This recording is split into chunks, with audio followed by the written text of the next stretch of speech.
জয় শ্রীকৃষ্ণ, রাধে রাধে। চলে এলাম নতুন আরও একটা ভিডিও নিয়ে গোলুসোনার পরিবার থেকে। তো প্রতি সানডে আমি যাই গোলুর ছোটো মার বাড়ির সমস্ত ভগবানের সেবাতে। অ্যাকচুয়াল আমার ভগবানের এখানে গোলুর ছোটো মাকে পাওয়াটাও ভগবানের থ্রুতেই বলতে গেলে। মানে আমি যখন তোমাদের গোলুর সেবা দিতাম তখন ডেলি ব্লগ দেখতেন দিদি। দেখতে দেখতে গোলুকে পছন্দ হয়, গোলুর স্বরূপ নেয়। গোলুর স্বরূপ নেওয়ার পর ওর নামও ছোটো গোলু। তারপর দিদি আমার গুরু বোন হয়, তারপর দিদির আমি নিজের বোন হয়ে যাই। তো তারপর অনেকটা ঘনিষ্ঠ। এখন আমার এগুলো সব নিজের বাড়ি বলতে গেলে। তো এসেছি প্রতি সপ্তাহে যে সেবার ভিডিও তোমাদেরকে দর্শন দিই। আর আমাদের বাড়িতেও কিন্তু গোলুর ঘর চেঞ্জ হয়ে গেছে। তোমাদেরকে শর্টসও দিতে পারছি না, দর্শনও করাতে পারছি না। দেখি চেষ্টা করব। আগে যেমনটা ছিল তোমরা দেখতে আমাদের বাড়ির সিংহাসনটা, সেই রকম এখন হয়ে গেছে। এখন আর আমাদের যে ঘর বড় ঘরে ছিল সেই ঘরে কিন্তু এখন আর গরুরা নেই। গরুরা যেমন গরুদের ঘরে ছিল সেটাই কিন্তু এখন শিফট হয়ে গেছে। আর ওপরে কাজটা চলে গেছে। এখন সারাদিন কাজ ওপরে, যেহেতু ওপরটা থাকি, তো তার জন্য গরুর ঘরে আমার ভিডিও করা হয় না। তো কালকে দেখি একটু ভিডিও তোমাদেরকে দর্শন করাবো, কারণ অনেক দিন হয়ে গেল গরুরা নিচে এসেছে, মানে অন্য ঘরে শিফট হয়েছে। সেটা তোমাদেরকে দেখানো হয়নি কেমন কি রেখেছি না রেখেছি। তো যাই হোক, প্রতি সানডে আমার সব থেকে মানে প্রিয় কাজ যাকে বলে, আমার এই প্রভুদের সমস্ত কিছু চেঞ্জ করার। এবার এনেছি এটা, এই কাপড়টা এনেছি, যেটা গোপী ড্রেসের জন্য বা তোমাদের যে কোনো প্রভুদের জন্য বানাতে পারো। তো আমরা এনেছি এটা সিংহাসনের, দিদি চেঞ্জ করবে বলে সিংহাসনের কাপড় হিসাবে এটা পছন্দ করেছে, সবার চাদর হিসাবে। তো কটন চাদরটা এবার গরম আসছে, এখন সব দিক থেকে কটনের চাদর, কটনের বালিশের ওয়ার, কটনের পাশ বালিশের ওয়ার, এইগুলোই সবাই নেয় ভক্তরা। তো এটা দিদির তো আগের দিনের ভেলভেট তোমাদেরকে তো আমি দেখিয়ে গেছিলাম, তো ভেলভেট এটা নিয়ে গেছিলাম। আর এখন প্রতি সপ্তাহে আমার কাজ বেড়েছে এদের সিংহাসনের চাদর চেঞ্জ করা থেকে শুরু করে বাকি সকল প্রভুদের ওদিকে চাদর চেঞ্জ করা, মানে সিংহাসনের আসনগুলো চেঞ্জ করে প্রভুদেরকে গা ফা মুছিয়ে সুন্দর করে, কোনো দিন ভেবেছি এক সপ্তাহ স্নান করাবো, এক সপ্তাহ গা মুছিয়ে দেবো, কারণ অতজন আছে, অতজনকে আমাকে ঠিক টাইম করাতে হবে। আজকে গেছিলাম রাত 8টার সময়, আর আমরা বাড়ি ফিরেছি রাত্রির 12টার সময়। তো আমি এখন রাতে কিন্তু এডিট করছি ভিডিওটা, তোমাদের কাছে পোস্ট হবে কালকে সকালে। যাই হোক, কালকে সকালে ভিডিও সাউন্ড দিতে দিতে ঘুমিয়ে পড়ি মাঝে মাঝে, সাউন্ডটাও ঠিক মতো হয় না। তো রাতেই ভাবলাম অনেক টাইমটা, তো ভিডিওটা বলতে গেলে 3 ঘন্টার ছিল, আমি 30 মিনিটে নিয়ে এসেছি। অনেক স্পিড করেছি। এখানে গোলুর বাবাই আমাকে হেল্প করছিল, ও হেল্প ছাড়া আমি এত কিছু পারিও না করতে। আমার শরীর এখন খুব মানে কমজোরি হয়ে গেছে আস্তে আস্তে, তবে মনের দিক থেকে এখন অনেক স্ট্রং আমি। যাই হোক, একটু কমজোরি হয়ে গেছে, আমি আগে থেকেই একটু কমজোরি মানুষ। তো এখন ঠিক মতো কাজ করতে পারি না, খুব অল্প স্বল্প কাজ করতে পারি, ভারী কিছু ওয়েটও বইতে পারছি না। কদিন ধরে শরীরটা খারাপ লাগছে, ঘুমিয়ে পড়ছি, বিশেষ করে ক্লান্তি লাগছে শরীরটা। তো দিদির সব মার্বেলের দেবদেবী তোমরা সেটা দেখেছো। আর এবারে যে পার্বতী মা আর সরস্বতী মা এনেছে, তারা তো এতটা মানে ওয়েটই যে আমি তো নিতেই পারছি না, মানে ওটা আমার সাধ্যের বাইরে হয়ে গেছে। গলুর যে ওয়েটটা, যাদের কাছে গলুর স্বরূপ আছে তারা জানবে ওটার প্রায় 3 গুণ ওয়েট গলুর স্বরূপে।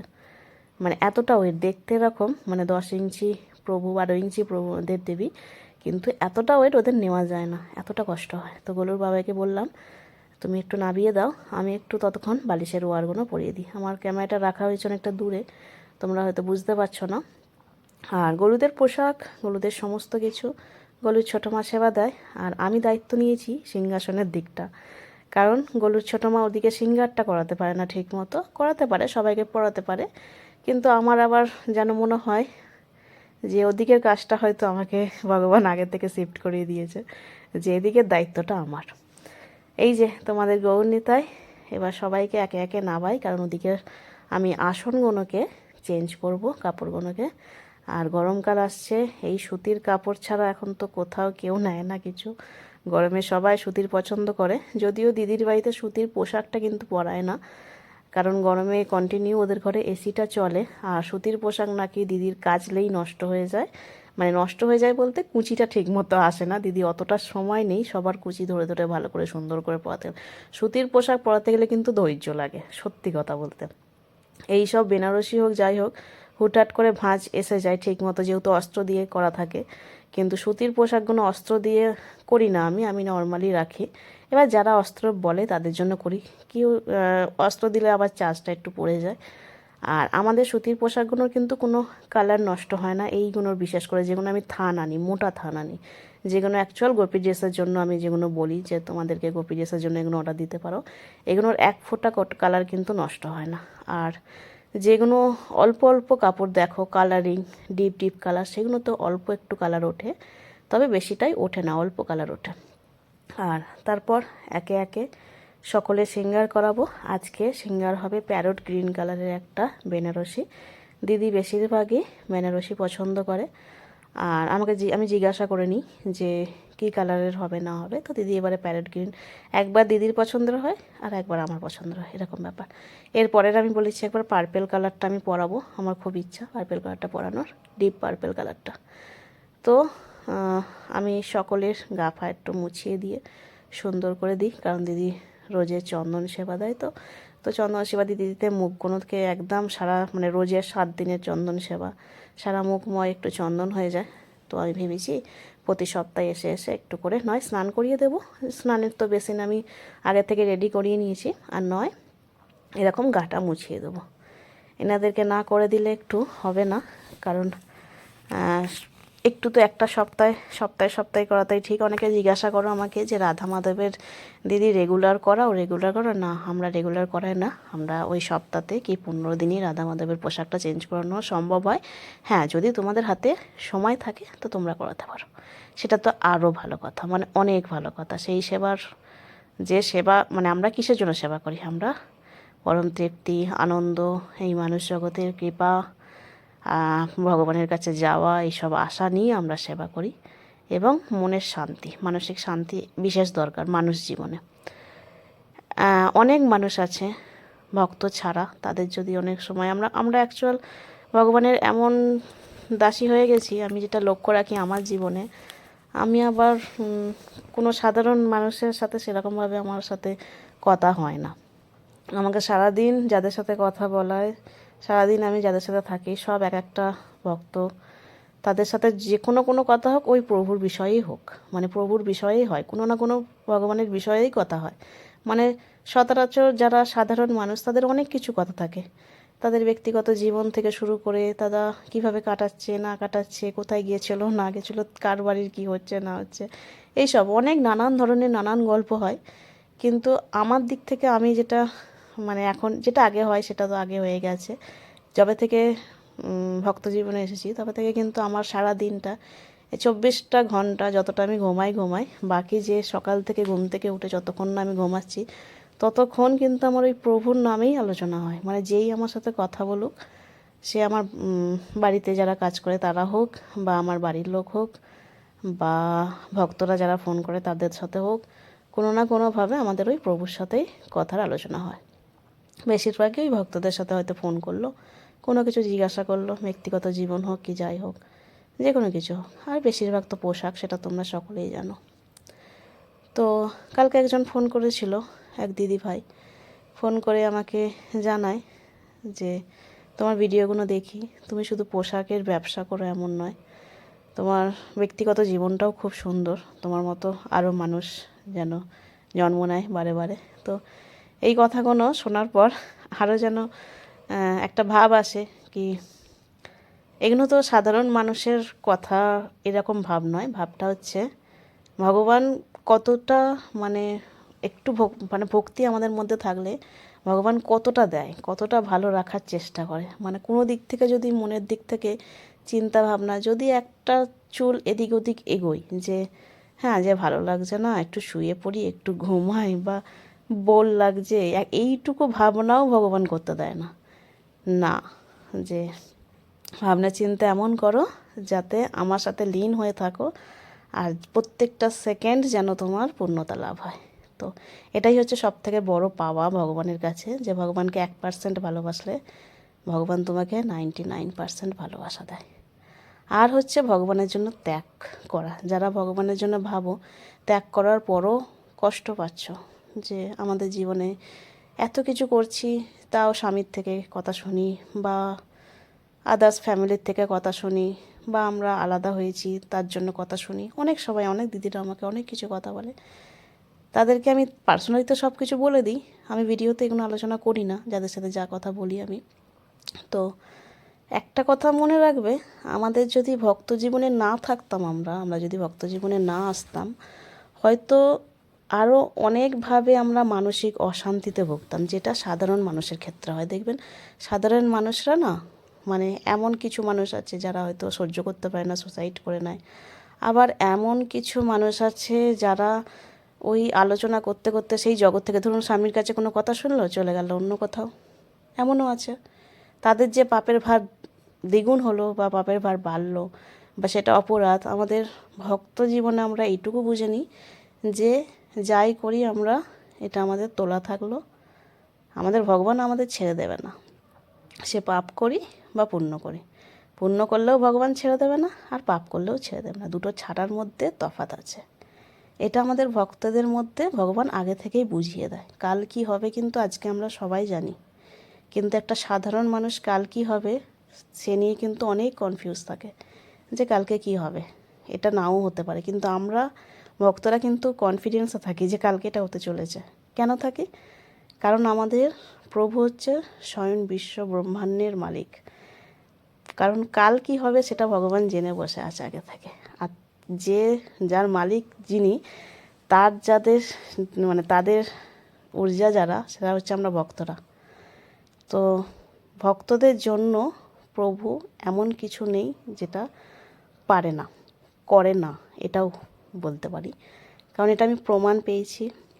এটা আমাকে প্রতি সেকেন্ডে আমার প্রভু বোঝায়, আমাকে প্রতি সেকেন্ডে অনুভব করায় যে আমি কি। এটা কিন্তু আমি জানি যে আমি কি, কিন্তু আমাদের সামনে যারা থাকে তারা কিন্তু সেটা অনুভবও করতে পারে না যে আমরা কি। তারা হয়তো ভাবে যে হয়তো ঠিক আছে, আমাদের মতোই একটা মানুষ, আমাদের মতোই হয়তো দুঃখে থাকে, আমাদের মতোই হয়তো সাধারণ জীবনযাপন। আদৌ কিন্তু না। ভক্ত জীবন এমন, যার কর্মে যদি কালকে মৃত্যু থাকে, আজকে যদি আমরা কোনো আশা নিয়ে থাকি যে আমরা কালকে এটা করব, সেই মৃত্যু পর্যন্ত আটকে দেয় ভগবান। এমন অনেক ক্ষেত্রে আমার সাথেও ঘটমান হয়েছে, অনেক ক্ষেত্রে অনেক কিছু ঘটেছে। অনেক অ্যাক্সিডেন্ট আমাকে পুরো চোখের মধ্যে ভাসিয়ে দিয়েছে, যে আমার মানে যেই মুহূর্তে আমি যাচ্ছি বা যেই মুহূর্তে কোনো কিছু হবে সেটা আগে থেকে আমার হয়ে গেছে, এরকম পুরো চোখের মধ্যে ভাসিয়ে দেওয়ার পর রিটার্ন, মানে বলে না টাইম টেবিল, সেরকম একটা টাইম টেবিল হয়ে যাওয়া যাকে বলে। আবার রিটার্ন এসে গেছি সেই জায়গাতে, যে আমার এটা হতে চলেছে, আবার সেখানে থেমে যাওয়া। এগুলো কিন্তু সাধারণ মানুষের ক্ষেত্রে হয় না, এটা হয় ভক্ত জীবনে। আর এটা শুধু আমি বলে নয়, এটা প্রত্যেকটা ভক্তের অনুভূতি, যারা ভক্ত জীবনে থাকে, যারা সবসময় প্রভুর কথা চিন্তা করে মাথায়, সবসময় ভাবে। এই যেমন আমি এখন রাতে ভিডিও এডিট করছি, আমি ভিডিওগুলো মানে এখন দেখতে দেখতেই সবে মাত্র ভিডিওটা করে নিয়ে এসে এখন এডিট করছি। এই যে তাই করে সিঙ্গার দেখাচ্ছি, এনাদেরকে আমি নিয়ে এসেছি। কতদিন সেবা করতে পারবো আমি নিজেও জানি না, আজ আছি কাল নাও থাকতে পারি। তবে এনাদের প্রতি যে মায়া, এনাদের প্রতি যে ভালোবাসা, যে কদিন আমরা আছি, আমি এই যে কালকে আমি নাও থাকতে পারি, এটাও ভাবনা হতে পারে। তো এই রাতটা আমরা কি বলি, যে আমি যদি যাই এখন, চোখটা যদি বুঝিয়ে যদি যেতে পারি, তাহলে তো গেলাম, তোমার কাছেই গেলাম। আর যদি না যাই, কালকে নিয়ে আবার তোমাকে নিয়ে ভাববো, তোমাদের সুন্দর সুন্দর শর্টস ভিডিওগুলো ভক্তদের দেখাবো, আর তোমাদের অনুভূতি আবার একটা মনের ভেতরে জাগবে যে আমরা পরের সিঙ্গার তোমাকে কি করব, বা কালকে আমার কি কি কাজ আছে সেটা নিয়ে ভাববো।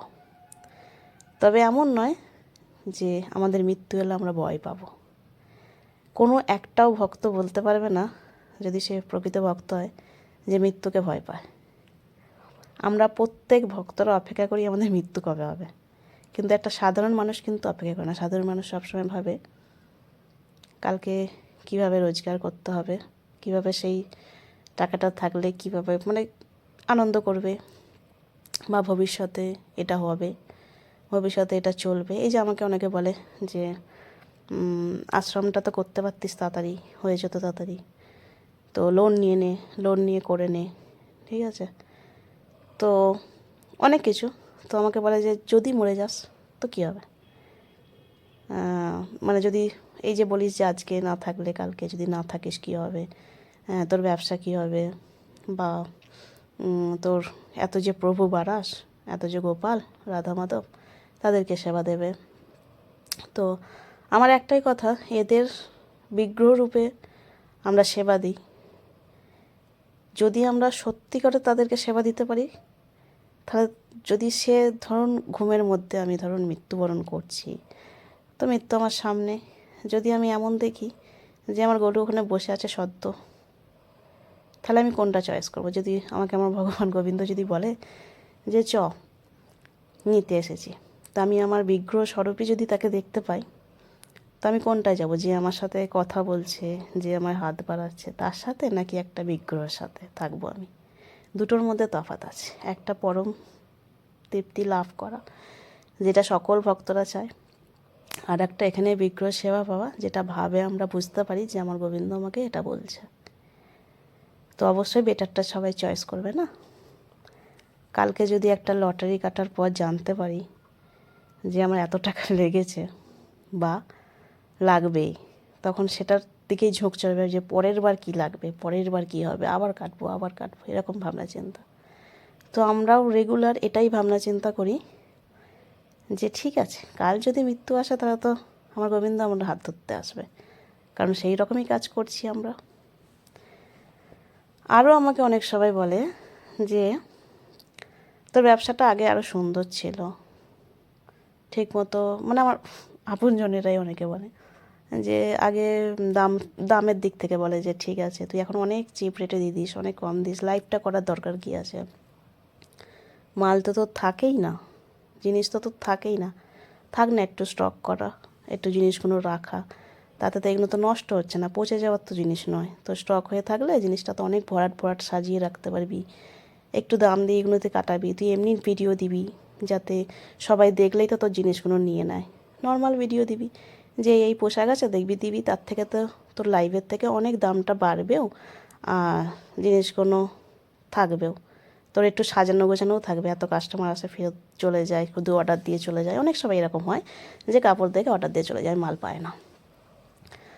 তো তাদের চিন্তাভাবনা কি, যে আমার 2 টাকা বেশি রোজগার হবে, আর আমার চিন্তাভাবনা যে আমার রোজগারটা বড় কথা নয়, আমি যে পোশাকটা বানালাম যদি খুব তাড়াতাড়ি প্রভু পরে নেয়, সেই তৃপ্তি আলাদা, যে আমার পোশাকটা বেরিয়ে গেল। ঠিক আছে, আমি যদি আজকে মরে যাই, তো এই পোশাকগুলো কে বিক্রি করবে, আর কে নেবে, কি হবে, আমি তো কিছু জানি না। যদি তার আগে আমার হাত থেকে প্রভু কৃপা করে নিয়ে নেয় যে হ্যাঁ আমি তৈরি তোর পোশাক পরার জন্য, আমার এই ভক্ত নেবে, চল এই ভক্ত আমাকে শপিং করাতে পছন্দ করে, পরাতে পছন্দ করে, তো ঠিক আছে না, টাকাটা বড় কথা নয়, টাকাটা নিয়ে আমি ওপরেও যেতে পারবো না, নিয়ে যেতে পারবো প্রভুর আনন্দ, প্রভুর ভালোবাসা, যেটা সবাই বোঝে না। সব ব্যবসায়ীদের আমি আমার দিক থেকে বলতে চাই, সব সময় যে টাকাটা উপায় করলেই যে আনন্দ হয়, সেই টাকা নিয়ে বিলাসিতা করলেই যে আনন্দ হয়, এমনটা নয়। আমরা যারা পোশাক বানাই, যারা মূর্তি বিগ্রহ বিক্রি করি, কেউ হয়তো টাকার নেশাতে বিক্রি করে যে হ্যাঁ আমি একটা কাজ দরকার, বিজনেস করছি, 2 দিন মধ্যে সাকসেস হতে হবে। সাকসেস কাকে বলে? আমার কাছে সাকসেস মানে আপাতত এই ভক্ত জীবনে এসে প্রভুকে পাওয়া। অনেকের কাছে সাকসেস আছে যে হ্যাঁ নিজেকে দাঁড় করানো, এমন জায়গায় দাঁড় করানো যাতে তার ফ্যামিলি, তার ব্যাকগ্রাউন্ড, তার পরিবার সবাই যেন বলে যে হ্যাঁ এক জায়গায় দাঁড়িয়ে আছে। তো সবার চিন্তাভাবনা আলাদা, সব কিছুই আলাদা।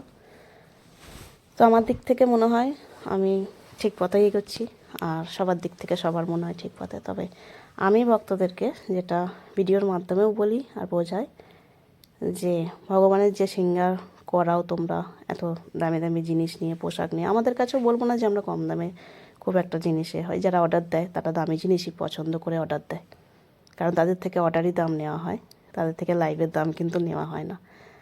আর আমাদের সারা বছর কাজ চলে শুধুমাত্র অর্ডারের কাজের ভিত্তি করে। আর লাইভে যেটা দিই সেটা যারা অর্ডার দেয় তাদের মূল্য থেকেই দেওয়া, বলতে গেলে কিছুটা সেই অর্ডারের মজুরি নিয়ে নেওয়া। তাদের থেকে যে মজুরি নেওয়া হয় সেখান থেকে গরুর সেবার টাকা থেকে শুরু করে সমস্তটা কিছু দিয়ে কিন্তু জাস্ট কাপড় এবং অস্ত্রের দাম ধরে লাইভের দাম ধরা হয়। লাইভে কোনো রকম মজুরি বা কারোর খাটুনি বা আমাদের প্যাকিং থেকে শুরু করে যা কিছু আমরা করি কোনো কিছু ধরা হয় না। মানে সাইডে যেগুলো থাকে সেই সব কিচ্ছু টাকা ধরা হয় না। শুধুমাত্র একটা কাপড়ে, একটা ধরুন আমরা 5 মিটার কাপড় নিলাম, 5 মিটার অস্ত্র দিলাম, সেই দামটা হিসাব করলাম, কটা ড্রেস বেরোলো সেই দামটা লিখে দিলাম। একদম সিম্পল লাইভের জিনিসের দাম। আর হচ্ছে অর্ডারের কাজের হচ্ছে, এক তো আমরা গিয়ে বড় বাজার থেকে হোক, নবদ্বীপ থেকে হোক, বৃন্দাবন থেকে হোক নিয়ে আসি। বৃন্দাবন থেকে নিয়ে এলে ডেলিভারি চার্জ চলে যায় অনেকটা। নবদ্বীপ থেকে নিয়ে এলে আমরা নর্মালি নিয়ে আসি, শান্তিপুর থেকেও নিয়ে আসি মাঝে মাঝে, এবার বড় বাজার থেকেও নিয়ে আসি।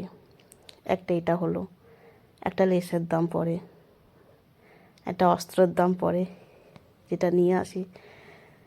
তারপর হচ্ছে যে যাদের দিয়ে কাজ করায়, আমার কাছে মোটামুটি 13 জন মতো কাজ করে, তাদের মজুরি। যারা মান্থলি সিস্টেমে কাজ করে তাদের রোজগার, আমার মেশিনের চার্জ, মানে সমস্তটা কিছু। সেটা শুধুমাত্র এমন নয় যে আমরা লাইভের কাজের, তোমরা যেটা বলো আমি যেটা পরিষ্কার করে বলতে চাই, লাইভের কাজের সাথে অর্ডারের কাজ কখনো মিলিয়ে দিও না। দুটো কাজের মধ্যে তফাৎ দেখো, দুটো কাজের মধ্যে আমাদের পরিশ্রমটা দেখো। আমরা যেটা, আমি বলছি না কিন্তু যে অর্ডার দিও না বা লাইভে নিও না, দুটোর কোনোটাই না। তোমাদের যেটা মনে হয় লাইভে যা কাজ দেখো সেই কাজেরই অর্ডারের কাজ। অর্ডারের কাজ এমন হয় আবার সেটাকে বারবার খুলিয়ে ঠিক করা হয়, যতক্ষণ না আমাদের মন পোষাচ্ছে যে হ্যাঁ এটা সুন্দর হয়েছে, ততক্ষণ অর্ডারের কাজ খুলিয়ে খুলিয়ে করা হয়। এমন সময় হয় অর্ডারের কাজ কোনো কাপড় নষ্ট হয়ে যায়, সেটাকে আবার কেটে কুটে যা হোক করে লাইভে বার করে দেওয়া এবং অর্ডারের কাজ আবার ঠিক করে করা। এটাতে হচ্ছে অর্ডার আর লাইভের অনেকটা তফাৎ থাকে। মানে অর্ডারের কাজে কোনো রকম ভুল ত্রুটি আমরা চেষ্টা করি না করার, সব দিকটা খেয়াল রাখি। আর লাইভের কাজে যেমন হয়, সবাই যারা বাড়িতে কাজ নিয়ে যায় সেই সব কাজগুলো নতুন হাত বলতে গেলে সেই সব কাজ নিয়ে আসা।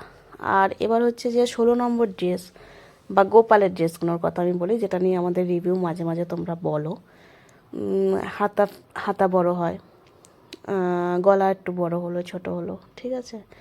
দেখুন গোপালের সাইজ আমরা একটা কোট, আমি যেটা রেডি করে দিই ওদেরকে, যারা কাজ করে তাদেরকে আমি রেডি করে দিই, কোটগুলো রেডি করে দিই, ওরা ওটার মাপ করে কেটে নেয়। গোপাল সবার সমান নয়, গোপাল অনেক রকম সাইজের হয়।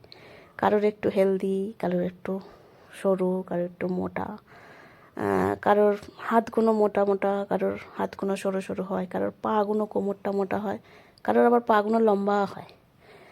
তো আমাদের একটাই মেনটেন করা হয়। আমরা তো কারোর কোনো গোপালের ফটো পার্সোনালি চাই না, আমরা জাস্ট সাইজটা চাই। আর ইঞ্চিতে হলো কোনো রাধা মাধব হোক, গৌরনিতাই হোক, সরস্বতী হোক, দুর্গা মা হোক, সবার আমরা ইঞ্চিতে মাপটা নিই। আমরা কিন্তু কোনোভাবেই পার্সোনালি জিজ্ঞাসা করি না যে তোমাদের প্রভুদের ফটো দিতে। যতক্ষণ না প্রভু আমাদের দর্শন দিতে চাই ততক্ষণ নিই না দর্শন। আমরা চেষ্টা করি যে ওনারা যেন আমাদের খুশি হয়ে দর্শন দেয়, সেটা আমাদের পোশাক পরিয়া। তো তো সেটা আমরা একটা মিনিমাম সাইজ রাখি, যেটা সকল গোপালদের চলে যাওয়ার মতো। আর হচ্ছে হাতা ছোট বড়টার ব্যাপার, হাতাটা একটু বড় রাখা হয়। সেটার কারণ হচ্ছে অনেকের হাতে লাড্ডু থাকে, অনেকের হাতে লাড্ডু থাকে না। একটা মিনিমাম কাটিং থাকে যেটা দুটোতেই চলে যায়, মানে লাড্ডু থাকার অবস্থা থাকে। ধরুন একটা 16 নম্বর গোপালের একটা কোট আমি বলছি, বেসিক গরুর মতো 16 নম্বর একটা গোপাল হয়, আর একটা হাতে লাড্ডু নেওয়া গোপাল হয়। তো আমরা মাপ কোনটা রাখি? হাতে লাড্ডু নেওয়া। কিন্তু গরুর মতো ফিটিংসটা কেন রাখি না? কারণ হাতে যখনই গরুর মানে হামা গোপালটা যে লাড্ডু নিয়ে আছে তারা আবার ঢুকবে না। তো অত আমাদের আলাদাভাবে মানে করা সম্ভব হবে না, এতটা আমাদের কাজের চাপ পড়ে। যখন কেউ বলে যে আমাদের হাতাটা একবার নেওয়ার পর হাতাটার বড় হয়েছিল একটু ফিটিংস করে দিতে, তো তখন করে দিই। না হলে ওই যে বলি সেবার কাজে তোমাদের একটু যদি আনন্দ করে নিজেরা একটু যদি ছুঁচ দিয়ে জাস্ট যেখানটা যেখানটা মনে হচ্ছে যে একটু ছোট করার একটু বড় করা, সেটা যদি করে নিতে পারো, আমি বলছি না যে আমরা করছি বলে তোমাদের হবে বা কোনো কিছু, তবে এটা কিন্তু আলাদা আনন্দ যে হ্যাঁ আমি আমার প্রভুর জন্য একটু হলেও সেলাই করে আমার ড্রেসটা পরালাম। যারা ভক্ত তারা বুঝবে আমি কি বলতে চাইছি, ঠিক আছে? আর যারা যদি বলো যে আমরা টাকা দিয়ে জিনিস নিচ্ছি, অনেকে কিন্তু বলে, আমি সবার কথা বলছি না, অনেকে বলে যে আমরা টাকা দিয়ে জিনিস নিচ্ছি, কেন আমরা নিজেরা করতে যাব? তাই তাদের জন্য বলি এইটাই সবথেকে বড় ভুল ভক্তের বা অভক্তের মধ্যে, যে টাকা দিয়ে জিনিস নিচ্ছ ঠিকই, কিন্তু তুমি কী নিচ্ছ সেটা দেখো। সেটা নিচ্ছ তুমি প্রভুর পোশাক, যেটা প্রভু ছাড়া কোনো কিছু সম্ভব নয়। মানে তুমি যদি হাতে যেমন শৃঙ্গার করাচ্ছ পরাচ্ছ, সেটা যেমন তোমার মানে কৃপা হচ্ছে, প্রভু তোমার কৃপা করছে, তেমন তুমি যদি একটু ছুঁচে করে সেলাই করে দাও, তখন প্রভু আরও আনন্দ পাবে যে হ্যাঁ ঠিক আছে, আমি ড্রেসটা ওখান থেকে তো আনিয়েছি, সবই প্রভুর খেলা, তিনি এখান থেকে নিয়েছেন মানে তার ইচ্ছা আমার হাতের পোশাক পরবে। এবার তোমার থেকে ফিটিংস করানোটাও হচ্ছে প্রভুর ইচ্ছা, যে হ্যাঁ আমার একটু হয়তো আমার জন্য একটু বেশিই কেয়ার করে আমার এই ভক্ত, তার জন্য হয়তো ফিটিংসটাও করিয়ে দিচ্ছে। সব দিকটা আনন্দ নিতে হয় একটা ভক্তকে। তারপর মাঝে মাঝে এমনও আমাকে ফোন করেছে যে আমি কিন্তু এখনও পর্যন্ত কেউ বলতে পারবে না যে আমি টাকা রিটার্ন করি না। আমরা ব্যবসা করি, আমি অনেক কিছু আলোচনা করি না, বলি না। যাই হোক, কিছুদিন আগে একটা ভক্ত ফোন করে সরস্বতী পুজোর পোশাকের অর্ডার দিয়েছিলেন। তো উনি মনে পড়ছে না ঠিক, 17 তারিখ 18 তারিখ এরকম মানে সখী বলেছিল যে পেমেন্ট করে দেওয়ার কথা। তো উনি 3 দিন লেট করেছিল। তারপর হাতে 3 দিন ছিল, অ্যাড্রেস চাইতে সখী ভুলে গেছিলো। তারপর সখী অ্যাড্রেস চেয়েছিল, যখন উনি যখন অ্যাড্রেস দিয়েছিল তখন হাতে আর 3 দিন সময় ছিল ডেলিভারিটা পৌঁছানোর জন্য। সরস্বতী পূজার 3 দিন বাকি। তো উনি খুব রুটলিভাবে ডাইরেক্ট আমার সাথেই কথা হয়। তারপর উনি, কারণ সখী চলে গেছিলো বাড়ি, তো খুব রুটলিভাবে আমার সাথে কথা বলে জানায় যে সরস্বতী পুজোতেই ড্রেসটা দিতে হবে, না হলে আমরা নিতে চাই না। তো যখনই আমাকে কেউ বলে না যে আমরা নিতে চাই না, আমি আর কোনো একটা কথা বলি না, বিশ্বাস করুন। আমি জাস্ট বলি আপনার কিউআরটা পাঠান, আমি পেমেন্ট করে দিচ্ছি, আপনার যে টাকাটা দিয়েছেন আমি পেমেন্ট করে দিচ্ছি, খালি ডেলিভারিটা আমাকে আসতে দিন আমার হাতে, কারণ আমি ডেলিভারিটা ছেড়ে দিয়েছি। যতক্ষণ না ছাড়িনি, যদি আমার কাছে থেকে থাকে আমি টাকা রিটার্ন করে দিই সাথে সাথে। কারণ আমি যেটা মনে করি, একটা ভক্তের মধ্যে এই ভাবটা দরকার যে আমি পোশাক শুরু করে শুধু শুধু শুধু পোশাকের কথা বলছি না, একটা প্রসাদ থেকে শুরু করে, একটা ফুলের মালা থেকে শুরু করে, একটা সাজ সরঞ্জাম থেকে শুরু করে, যে কোনো কিছু ধৈর্য দরকার। প্রভুকে আনন্দ দেওয়ার আর নিজে আনন্দ পাওয়ার একটা সময়, একটা ধৈর্য দরকার, যেটা প্রভু না চাইলে কোনো কিছু সম্ভব নয়। যাই হোক, উনি সরস্বতী পুজোর জন্য নেবেন মানে সরস্বতী পুজোতেই ওনার ডেলিভারি চাই, নাহলে ওই ড্রেসটা উনি নিতে চান না। আবার এটাও বলছেন ওই ড্রেসটা আমার চাই, কিন্তু আমার সরস্বতী পুজোতেই চাই, যে করে হোক ব্যবস্থা করে দিন, আমার ড্রেসটা খুব পছন্দ, আমার ড্রেসটাই চাই। তাই বললাম এটা কোনো সম্ভবই না, 3 দিনে তো ডেলিভারি পৌঁছাবে না। আপনি এক কাজ করুন, টাকাটা রিটার্ন করে দিচ্ছি, আপনি পোশাক কিনে নিন কোথা থেকে, কারণ অবশ্যই প্রভুর জন্য বানিয়েছেন, প্রভুর শৃঙ্গার করা অবশ্যই দরকার। তো আমি পোশাক বিক্রি করি বলে একদমই বলছি না, কিন্তু যেখান থেকেই নেন না কেন আপনার আমার থেকে নিতে হবে এমন কোনো মানে নেই। আমি কখনো কোনো ভক্তদেরকে এখনও পর্যন্ত, আজ পর্যন্ত কোনো ভক্তকে আমি ফোন করে পার্সোনালি বলি না যে এই পোশাকটা নাও বা এই পোশাকটা নিন, ঠিক আছে? যাদের যেটা পছন্দ হয় অর্ডার দেয়, বাকি আমি প্রভুর সামনে গিয়ে বলি যে অর্ডার আর কয়েকটা আছে, তোমার ইচ্ছা, ব্যাস, আর কিছু বলতে লাগে না আমার। তো প্রত্যেকটা ভাব, প্রত্যেকটা সময় আমার 99.9% ভক্তরা ভীষণ ধৈর্যশীল, ভীষণ, মানে কোনো কিছু একটা যদি ঠিক টাইমে পৌঁছালো কি না পৌঁছালো, তারা আগে থেকে উত্তর দিয়ে দেয়, ঠিক আছে দিদি অসুবিধা নেই, আগের ড্রেস কিছু একটা বা মার্কেট থেকে কিছু একটা কিনে নিচ্ছি, তুমি তোমার আস্তে আস্তে করো কাজটা। এত মানে আমার ভালো লাগে, কানটাও তৃপ্তি পেয়ে যায়, যেটা আমার প্রভু বলাচ্ছে। তো এটা 99.9% ভক্তদের কাছে আমি এটা পাই, ভালোবাসাটা। আর যে ওই 0.1% যেটা বলছি, সেটা হচ্ছে এই যে একটা ভক্ত আমার বছরে এত বছর কাজ করছি, মোটামুটি 4জন কি 5জনকে টাকা রিটার্ন করতে হয়েছে। মানে এতটা আমার পাওনা, আমি সত্যি কথাই বলছি, এর বেশি কিন্তু না, 4 থেকে 5জন, ব্যাস, মানে একদম হাতে গোনা। আর আমি সেল করেছি প্রায় 8-9 হাজারের ওপরে প্রায়। তো যাই হোক, অনেক গল্প করলাম তোমাদের সাথে আজকে, অনেকটা। কেমন সিঙ্গার হয়েছে সবাই কিন্তু জানিও আজকে এই গ্রিন কালারটা। সকলকে রাধে রাধে। কমেন্টটাও কিন্তু আমি রাধে রাধেই চাই। আর সকলে ভালো থেকো, সুস্থ থেকো, নিজেদের খেয়াল রেখো, পারলে অপরকেও সাহায্য করো। আর যারা নতুন তারা অবশ্যই চ্যানেলটি সাবস্ক্রাইব করো আর একটা লাইক দিয়ে যাও। আর এখানে দিদি এই রাত্রির 11টার সময় রান্না করছিল, সেটাই দেখাচ্ছিলাম। সকলকে জয় রাধে।